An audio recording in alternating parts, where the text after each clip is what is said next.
Hello student, कैसे हैं आप।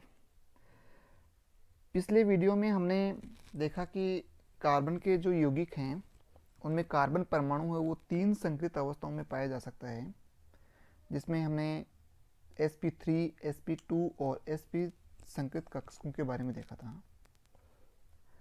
आज हम इन्हीं तीनों प्रकार के जो संकृत कक्षक हैं उनका कुछ थ्री डायमेंशनल रिप्रेजेंटेशन देखेंगे कि जब हम ऑर्गेनिक मॉलिक्यूल की स्ट्रक्चर बनाते हैं उस समय हमें किस प्रकार से हाइब्रिडाइजेशन है वो हमें मदद करता है कि किस प्रकार हम ऑर्गेनिक मॉलिक्यूल की स्ट्रक्चर बना पाते हैं। तो कुछ थ्री डायमेंशनल मॉडल हम इसमें देखेंगे। सबसे पहले हम देखते हैं कि जो कार्बन का सबसे सरलतम यौगिक है मेथेन, इसके द्वारा हमें देखेंगे कि कार्बन के यौगिकों में जो चतुष्फलक की जो ज्यामिति है वो किस प्रकार की होती है। यदि इसमें हम देखें तो ये जो बॉल और स्टिक मॉडल के द्वारा हम यहाँ पर समझें तो बीच में ये केंद्रीय परमाणु कार्बन है और इस कार्बन से 4 हाइड्रोजन परमाणु इससे जुड़े हुए हैं। हम किसी भी हाइड्रोजन परमाणु को लेकर देखें, जैसे इस हाइड्रोजन परमाणु को हमने टॉप पर कर लिया तो बाकी तीनों हाइड्रोजन परमाणु हैं वो इससे बराबर डिस्टेंस पर हैं, सेम ही दूरी पर हैं। इनके बीच का जो बॉन्ड एंगल है वो किसी भी दो कार्बन और हाइड्रोजन के बीच के बॉन्ड एंगल को हम देखें तो हर बार बॉन्ड एंगल का मान कितना आएगा, 109 डिग्री बॉन्ड एंगल आएगा। इसको हमें यदि प्लेन पर बनाना चाहिए तो हम किस प्रकार से बनाते हैं कि हमें दो सी एच सिग्मा बॉन्ड को तो एक प्लेन में लिख लेते हैं। जैसे इस बार हमने इसको थोड़ा सा इस प्रकार से ले लिया तो दो सी एच सिग्मा बॉन्ड तो प्लेन में है, एक सी एच सिग्मा बॉन्ड है वो प्लेन के नीचे की तरफ है और एक सी एच सिग्मा बॉन्ड है वो प्लेन के ऊपर की तरफ है। तो इस प्रकार की जो ज्योमेट्री है उसको हम चतुष्फलकीय ज्यामिति कहते हैं। और कार्बन जब भी चतुष्फलकीय ज्यामिति के रूप में उपस्थित रहता है इसका मतलब ये है कि कार्बन परमाणु है वो sp3 संकृत अवस्था में है और कार्बन ने 4 सिग्मा बंध का निर्माण कर रखा है। यदि हमें कार्बन का कोई दूसरा यौगिक देखें जिसमें कार्बन परमाणु है वो इसके अलावा और कार्बन परमाणु से जुड़ा हुआ हो, जैसे हम इस मॉलिक्यूल की स्ट्रक्चर देखें तो यहाँ पर दो कार्बन परमाणु उपस्थित हैं, एथेन मॉलिक्यूल है। तो इसमें क्या हुआ है, एक हाइड्रोजन परमाणु को हटाकर हमने कार्बन जोड़ दिया है जो कि खुद तीन हाइड्रोजन परमाणु से जुड़ा हुआ है। तो भी इस मॉलिक्यूल की भी स्ट्रक्चर किस प्रकार की है, वही चतुष्फलक की स्ट्रक्चर है। कार्बन कार्बन के बीच में सिग्मा बॉन्ड है, सभी कार्बन और हाइड्रोजन के बीच में भी सिग्मा बॉन्ड है और हर जो बॉन्ड एंगल है सभी के सभी बॉन्ड एंगल कितने डिग्री के हैं, 109.5 डिग्री या 109.28 डिग्री या 109.5।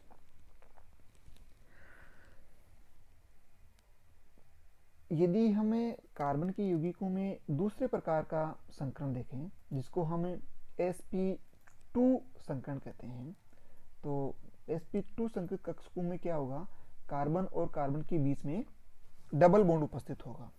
डबल बॉन्ड उपस्थित है इसका मतलब है कि कार्बन और कार्बन परमाणु है वो sp2 संकृत अवस्था में है। यहाँ पर दोनों कार्बन परमाणु के बीच में हम देख रहे हैं कि डबल बॉन्ड उपस्थित है, sp2 संकृत अवस्था में है। हमने कहा था कि sp2 संकृत कक्षक में कार्बन जो 3 सिग्मा बंध बनाता है वो एक ही प्लेन में बनाता है और उन तीनों सिग्मा बंध के बीच का जो कोण है वो 120 डिग्री का होता है। अब यहाँ पर देखो ये कार्बन के जो सारे के सारे बॉन्ड हैं वो एक ही प्लेन में है। इसको हम इस प्रकार से करके देखें तो हमें क्लियर पता चल रहा है कि ये सारे के सारे बॉन्ड कैसे हैं, एक ही प्लेन में उपस्थित हैं। ये सारे के सारे बॉन्ड एक ही प्लेन में उपस्थित हैं। इन दोनों कार्बन परमाणु के बीच में एक सिग्मा बॉन्ड बन रहा है और एक पाई बॉन्ड का निर्माण हो रहा है।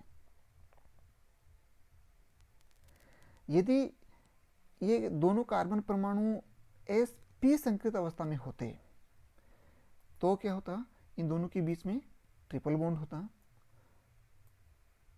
ट्रिपल बॉन्ड के लिए हमने कहा था कि कार्बन परमाणु की ज्योमेट्री किस प्रकार की होती है, रेखीय ज्योमेट्री होती है। ये कार्बन परमाणु हैं जिनमें दो कार्बन परमाणु आपस में ट्रिपल बॉन्ड के द्वारा जुड़े हुए हैं और इस अणु की ज्योमेट्री किस प्रकार की है, रेखीय ज्योमेट्री। यदि इसको हम इस प्रकार से देखें तो ये सारे के सारे दोनों हाइड्रोजन परमाणु, दोनों कार्बन परमाणु एक ही सीध में उपस्थित हैं। ये रेखीय ज्योमेट्री है, लीनियर ज्योमेट्री है। अब जब भी कार्बन परमाणु लीनियर ज्योमेट्री में उपस्थित है, इसका मतलब है ये जो कार्बन परमाणु है, ये जो कार्बन परमाणु है वो sp संकृत अवस्था में उपस्थित है। दो sp संकृत कक्षक है, एक यहाँ पर और एक यहाँ पर, एक दूसरे से 180 डिग्री के एंगल पर उपस्थित हैं और दो सिग्मा बंध का निर्माण करते हैं। एक सिग्मा बंध तो इस कार्बन के साथ और दूसरा सिग्मा बंध इस हाइड्रोजन के साथ। तो दो सिग्मा बंध का निर्माण करेंगे और दोनों जो सिग्मा बंध हैं वो आपस में 180 डिग्री के कोण पर उपस्थित हैं। तो इस प्रकार से हम कार्बन के किसी भी मॉलिक्यूल की जो ज्योमेट्री है वो देख सकते हैं, उनमें हाइब्रिडाइजेशन है वो देख सकते हैं। ये कार्बन का दूसरा मॉलिक्यूल हम यहाँ पर बना रहे हैं। इसमें तीनों प्रकार के जो बॉन्ड हैं जिसकी हमने अभी चर्चा की है, वो तीनों प्रकार के बॉन्ड उपस्थित हैं। ये जो पहला बॉन्ड है अपना, ये ट्रिपल बॉन्ड है जिसमें दोनों कार्बन परमाणु sp संकृत अवस्था में है, इसकी ज्योमेट्री लीनियर है। ये जो कार्बन परमाणु है, ये कार्बन परमाणु sp3 संकृत अवस्था में है, 4 सिग्मा बंधों का निर्माण कर रहा है और इसके चारों तरफ जो 2 हाइड्रोजन परमाणु, 2 कार्बन परमाणु जुड़े हुए हैं वो चतुष्फलक की ज्यामिति में जुड़े हुए हैं। और ये जो 2 कार्बन परमाणु, ये कार्बन परमाणु और ये कार्बन परमाणु, ये sp2 संकृत अवस्था में है। इनमें जो 4 जो बॉन्ड हैं, चारों के चारों जो बॉन्ड है वो एक ही प्लेन में उपस्थित हैं। ये एक ही प्लेन में इस प्रकार से हम देख सकते हैं। तो यहाँ पर दोनों कार्बन परमाणु हैं वो sp2 संकृत अवस्था में उपस्थित है। इस प्रकार से हमें कार्बन के जो यौगिक हैं उनमें तीनों संकरण, तीनों प्रकार के संकरण और उनकी ज्योमेट्री को समझ सकते हैं। तो आप हाइब्रिडाइजेशन और कार्बन के यौगिकों की जो ज्योमेट्री है उसको आप समझ गए होंगे। तो इस वीडियो में हम इतना ही देखेंगे। Thank you.